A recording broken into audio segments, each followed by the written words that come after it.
Mesdames, Mesdemoiselles, Messieurs, bonjour. Alors, la semaine dernière au théâtre, il y a des gens qui sont venus me voir pour me demander de les soutenir. En général, quand il y a des gens qui me demandent de les soutenir, c'est qu'ils vont pas fort fort. Et ces gens, c'était des gens de la primaire populaire. Ils ont eu une idée incroyable, c'est de demander aux gens qui portent une candidature écologique, sociale, de se réunir, de décider d'un programme commun et de décider de ce programme par consensus. Alors le consensus, moi j'aime beaucoup parce que David Graeber, une de mes idoles, en parle dans Pour une anthropologie anarchiste.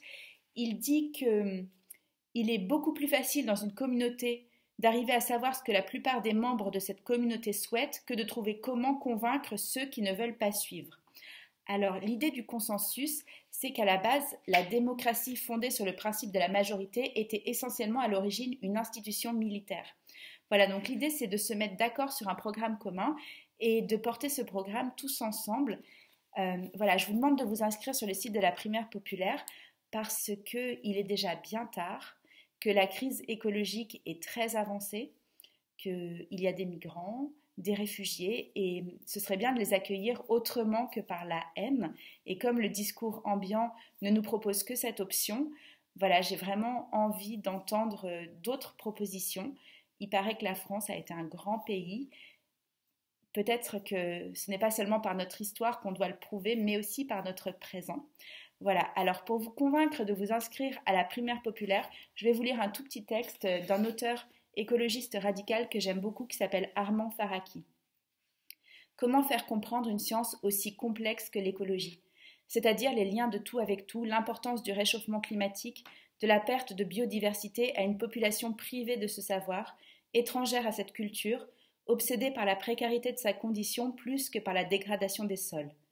Il est difficile d'admettre que sans prédateurs sauvages, les milieux déséquilibrés deviennent hostiles, contribuent à l'artificialisation du monde, à la confiscation des sites et à la suggestion des citoyens, et qu'il est donc plus important pour simplifier de sauver les loups que de gagner 5% de pouvoir d'achat, ce que personne n'est prêt à entendre sans rire ou sans s'indigner.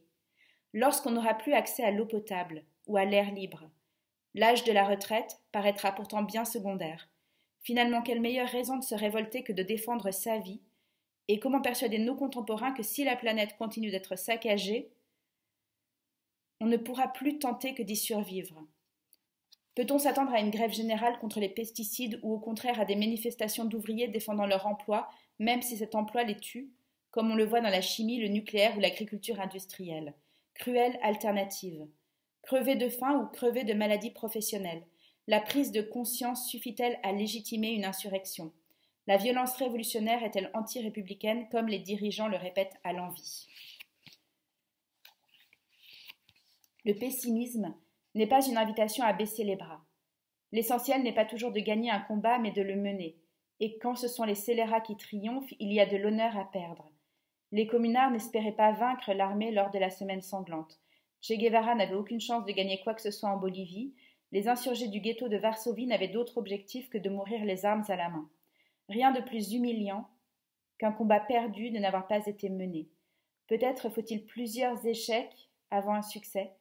Les choses, après tout, peuvent aussi aller très vite, et au moment où on s'y attend le moins. En mars 68, la presse titrait « La France s'ennuie ». En 1789, il n'y avait pas un seul républicain en France. Lutter par quelque moyen que ce soit, c'est toujours donner des chances à la victoire. Dans le pire des cas, mieux vaut mourir avec ceux qui résistent que vivre avec ceux qui consentent.